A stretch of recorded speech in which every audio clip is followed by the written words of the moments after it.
है माहिर सिंह। दुनिया वालों आंखों से देखा करे, कानों से सुना करे। 7 बखारी है चुगली का रोटी खाता हूँ।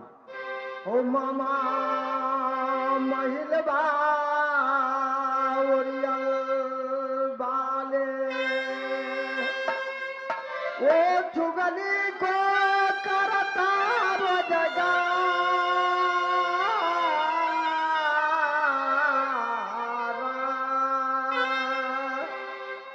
7 बखारी मेवा चुगली के, आओ चुगली को भैया रोटी वाला खाए। मामा महिलबा भैया ओरियल बाले।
बुढ़ा हो गया।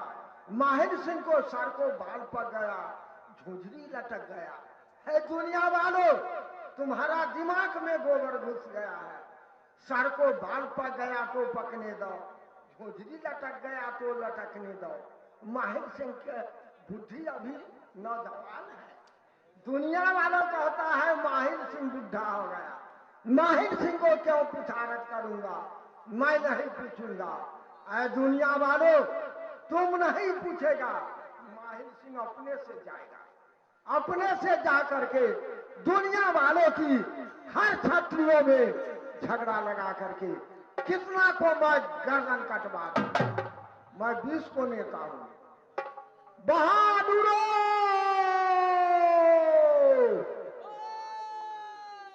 बहादुरों, रे बेहुदा दरमाहा में लेता है महीना में 3 पौआ खेसारी, बरिस में 1 पल्ला धोती, 1 ठो कुर्ता, 1 ठो गमछा। और उधर से वही करता है। सामने में आकर के बात करो, पैजामा को छोड़ी जब आता है बंगला पर तो कभी नहीं देखता है। आता है महाराज हमको तलब बढ़ाइए, तलब बढ़ाइए। बात तलब काट के उसको दरमाहा हम बढ़ा देंगे।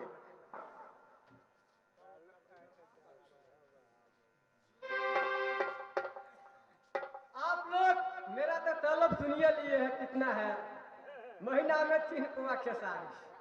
अब महाराज का रुआब देखिए। बहादुरों, बहादुरों, आओ बेहुदा, नहीं तो मारे डंडा से ठीक कर देंगे। हैं? तलब देखिए, रुआब देखिए। साल में 1 ठो गंजी, 1 ठो गमछा, 1 ठो कुर्ता। और रुआब देखिए। ठीक है, कोई बात नहीं है महाराज साहब, मेरे बात सुन के गुस्से में आ गए हैं। मैं हिसाबे खत्म हो गए।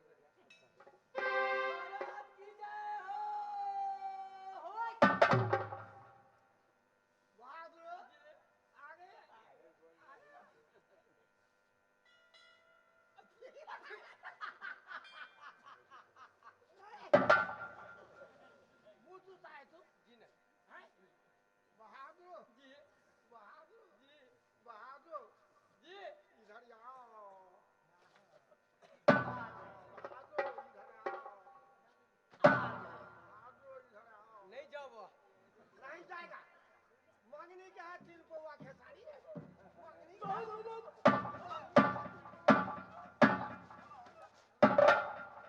बहुत ज्यादा हो गया, कम कर दीजिए। बहुत ज्यादा हो गया, कम कर दीजिए थोड़ा। मंगनी के हाथ 3 पौआ नहीं बहुत ज्यादा है। शब्द में बोला है उधर से? कुछ नहीं, कुछ नहीं कहा है। कुछ नहीं, हाँ? कुछ नहीं। महारानी को दरबार में करे कि महाराज को बंगला पर? अरे भगवान मेरा आंख ले लिया, धूप छाया चश्मा खरीदा लहान में जाकर के, जिस चश्मा को शीशा फूट गया है, फ्रेम से देख रहा हूँ यहाँ से सीतामढ़ी तक। जहाँ बेगर हुरल खम्हा, हम जगह हुरल खम्हा है। आप कहते हैं सीतामढ़ी, सीतामढ़ी को सीतामढ़ी बनाते हैं। सीतामढ़ी लोग सुनेंगे तो क्या कहेंगे, माहिल सिंह विश्व का नेता है परंतु बोलने का ढंग नहीं है। सीतामढ़ी वही सीतामढ़ी जहाँ बेगर हुरल खम्हा। हम जगह हुरल खम्हा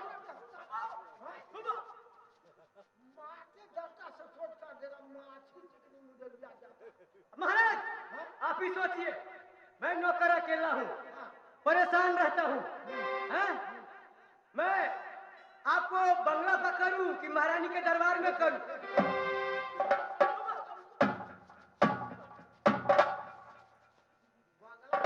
महाराज के कि महारानी के दरबार में करूं? क्या करेगा रे? मैं नौकर अकेला हूँ, परेशान रहता हूँ। काम को तुम नाम लो। कामी को तो नाम बता रहा है ना। कहता है बंगला पकड़ो कि महल में करे। वहाँ जाते हैं महल में तो महारानी कहता है खिलखिलवा उधर किधर जा रहा है, थोड़ा चौका लगा दो। इधर जा रहा है, एक बाल्टी पानी लेके आओ। और इधर से आप कहते हैं बहादुर इधर आओ, तो कहाँ कहाँ करे, फिर करे करे को नाम लेता है। बहादुर बराबर के लिए तुम बदमाशी नहीं करो। नहीं महाराज, हाँ बदमाशी करेगा मैं बदमाशी नहीं करूंगा। समय एक दिन ऐसा आएगा ना कि सीधा मुठबासिये कर देंगे। नौकर चाकर होकर के हमको मुठबासी करेगा रे? मुठबासी करेगा? मुंह फैल करो, मुंह फैल करो, सबसे लाठी मुंह में चल जाएगा। महाराज एक पर निकालिए, बहुत दर्द हो रहा है। एक पर निकाल लीजिए, बहुत तकलीफ हो रहा है। एक पर निकाल लीजिए।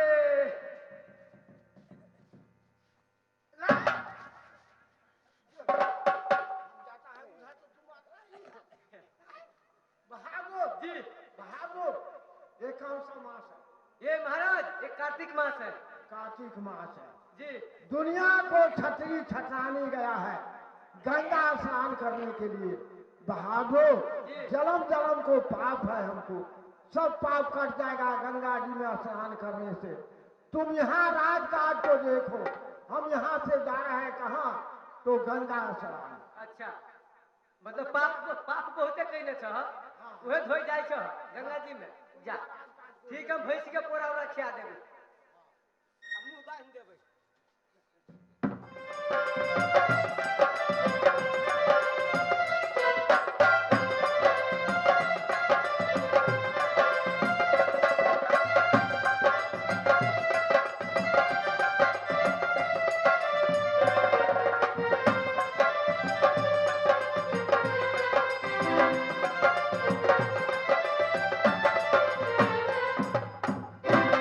महिल है रमाना ये गंगा ये दीक धार, महिल है रमाना जो नदी गंगा पर।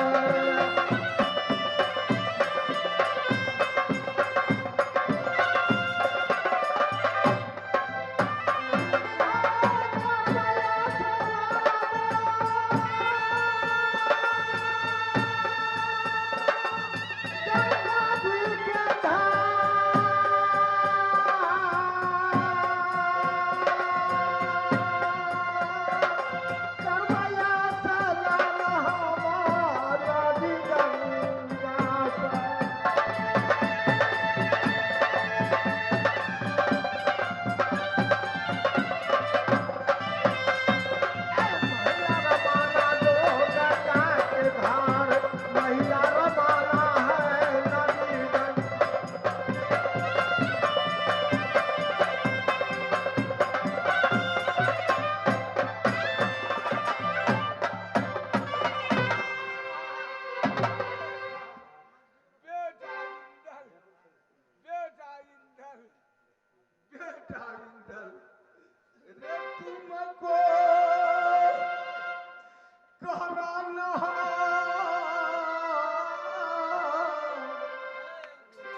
रे तेजा देंगे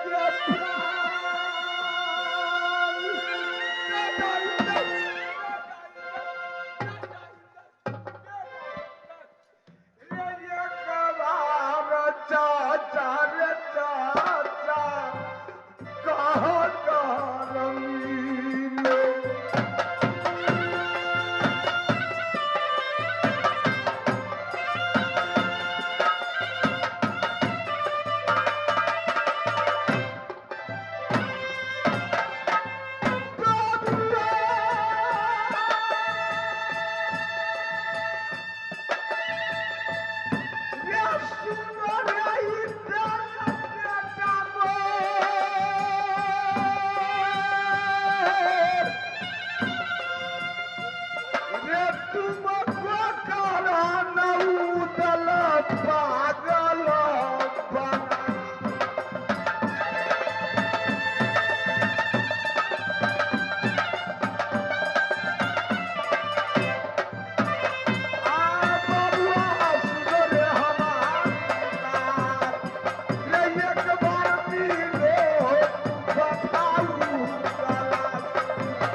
यही हरिद्वार मेला है।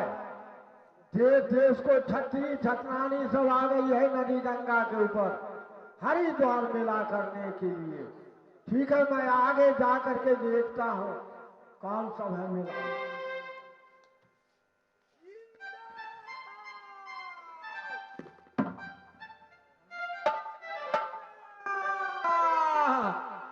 बेटा रे कहाँ छोड़ के गिरे न रे विद्याला बेटा ये बम्बो बेटा इंदर रे ये कबाब मिलो रे बेटा चाचा उदला से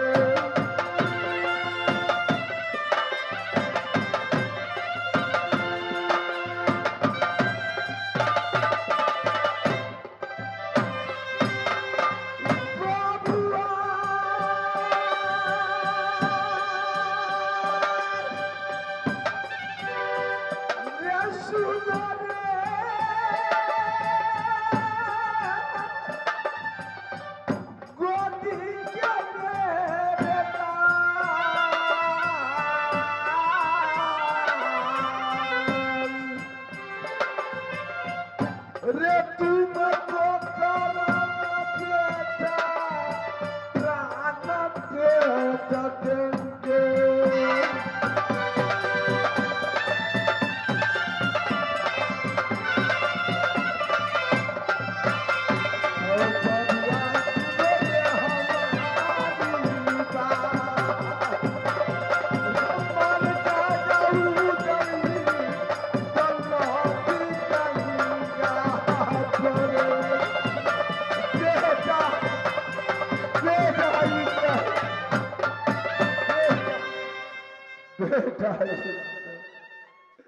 बेटा इंदल ये तो है भगना रुगड़ा है। इंदल इंदल चिल्लाता है। मालूम हुआ है हरिद्वार मेला में कोई झंझट इसको बजर गया है। चुमरा ब्राह्मण को साथ में दुर्गा माँ बेपच हो गई है। ये इंदल को बलि चढ़ा करके पागल बन गया है। यही मेरा मौका है। जिस दिनों में राज कलिंगर में जुगा हुआ था चितकौरी को भट कर दिया तब बेटा रुगला मारा मुंह से हमको पूरन ले भौंका दिया। उस दिनों से रुगला कभी मेरा पंजा में नहीं फंसता था। आज हमको पंजा में फंस गया रुगला। ठीक है, मैं अभी स्नान नहीं करूंगा गंगा जी में। मैं यहाँ से जा रहा हूँ कहाँ? तो राज मोहब्बा राज मोहब्बा जा करके अमरपति आल्हा को उल्टा सीधा समझा करके और इसको पीठी को छान नहीं मरवा दिया तो मोछ नहीं मुखी का पोछ। कहाँ जाऊंगा?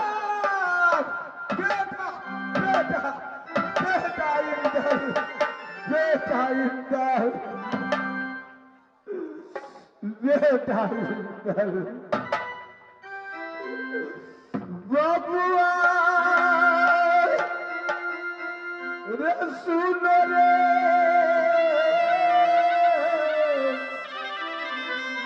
रे गोदी तेरे मेरे लाल, रे कहाँ छोड़ गया ये कलहुता बखाऊ दलाल।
खुश रहो। बंगला पर कौन सब है? बंगला पर बड़े महाराज अमरपति जी है। अमरपति आल्हा है जी। जाकर कह दो जो मामा श्री आ गया है राज ओरियल को रहने वाले आपसे मिलने के लिए। जा। ठीक है, तब तक यहीं पर खड़े रहिए। हाँ ये खड़ा है। जा। महाराज की जय हो।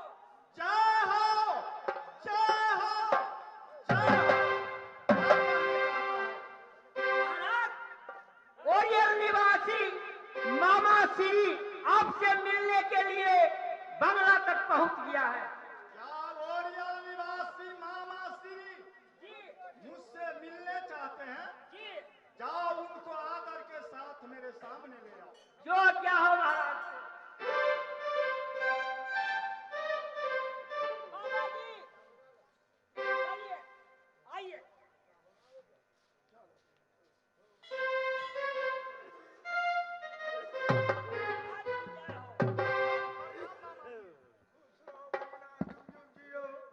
ओके उम्र लाख बरस जैसे दिन बढ़े गंगा के वैसे उम्र बढ़े।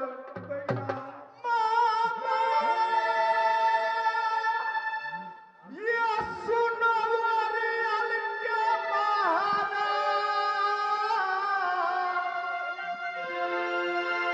हो क्या कोई राजा ये मामा जी तनया आपको दी।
से कहे एक माधुरी मंसूर है, आज राज मोहब्बा को तरीका दे करके मेरा कलेजा चूर है।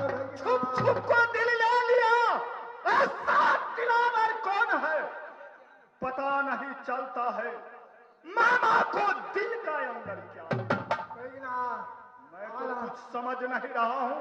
आल्हा गया है हरिद्वार मेला, अल्हा नहीं भाई उदल हरिद्वार मेला गया है। रुदल गया है हरिद्वार मेला भिजरी खेलने के लिए बेटा को साथ में लेकर के इंदल को। जी हाँ, अब की बार में चौरा ब्राह्मण 7 लाख में ठिका लिया था गंगा घाट, किसी को नहीं पानी पीने देता था बिना पैसा कौड़ी को। अच्छा चौरा ब्राह्मण को साथ में रुदला को झूठ बजर गया है, माँ दुर्गा बेपत हो गई है, माँ दुर्गा को बलि चढ़ा को इंदल को नदी गंगा पर परापत किया है लड़ाई को। और वहां पागल बन करके रुदला चिल्लाता है भैया बुढ़ा जाना बच्चा के भागोया, जाना बच्चा के रे बूढ़ा मोहब्बत।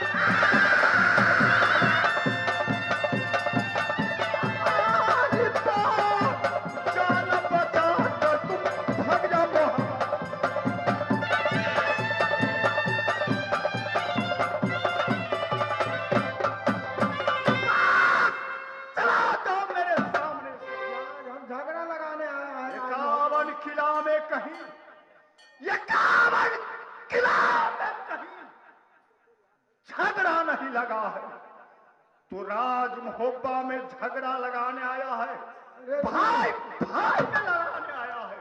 ये दुनिया वालों को लगाता है, राज मोहब्बा में कभी हम झगड़ा लगाया है किसी को? बेटा इंदल को जन्म मैं दिया हूं, लेकिन पालन पोषण,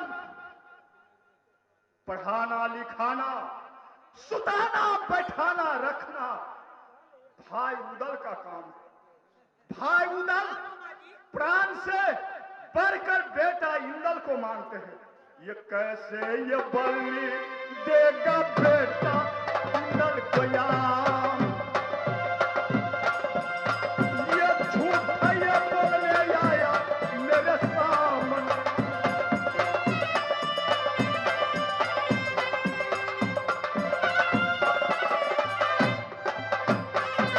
क्या तुम समझा बिरैया लहा को,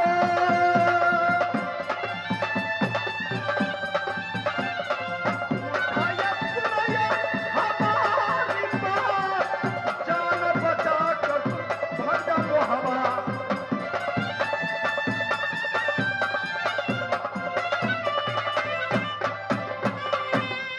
मैं विशेष बात नहीं सुनने चाहता हूँ। कसम खाएगा तो विश्वास होगा तुमको। भाई उदल 51 किला का बेटा, लेकिन बेटा इंदल को कभी नहीं बलि दे सकता। कसम खाएगा तो विश्वास होगा तुमको। कसम खा लेगा। क्या कसम कसम? विश्वास नहीं है। ठीक है, आप कसम खाइए। ठीक है हम कसम खा लेता हूँ, हमको तो बड़ सब अरे गंगा क्रिया विशेषण क्रिया, जो माता की दूध हरा, जीवत गंगा कहवा मिली है, मुझे कहा करूँ असलान, झूठ बचनिया माही सिंह बोलेगा, अकाया कूच रह देगा रे भगवान, झूठ बचनिया माही सिंह बोलेगा।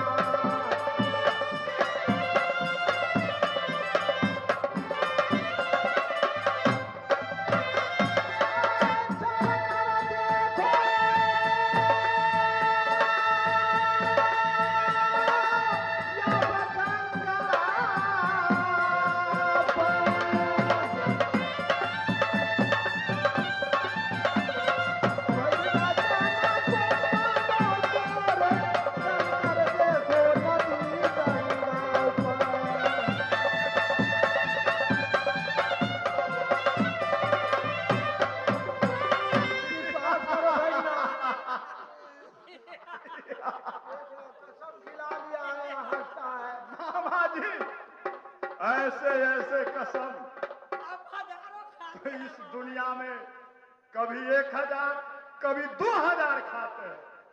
कसम खाने पड़ेगा। हाँ?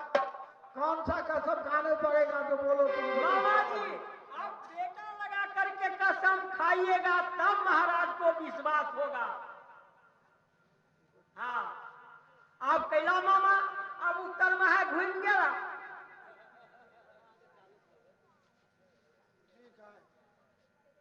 कसम खा लेता हूँ।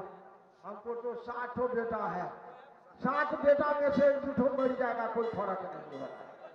हमको तो रुला से बरसा खाना है, देखा जाएगा, मर जाएगा, मर जाएगा।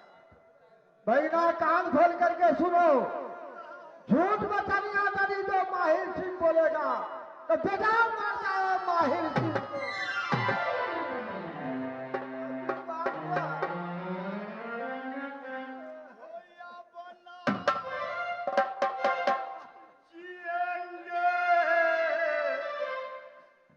दुनिया सान सा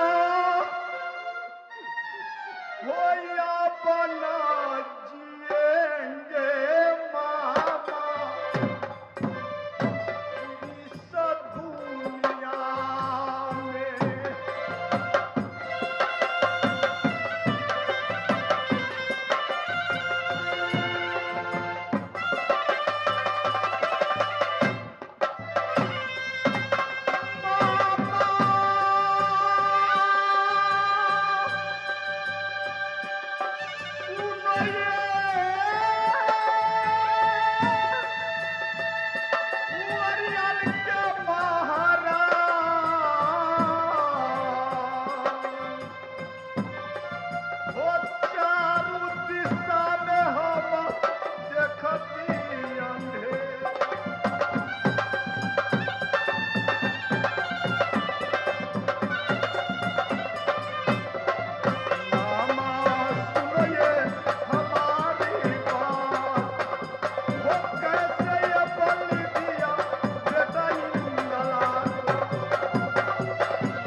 तुमको भी छोड़ दिया भैया। आज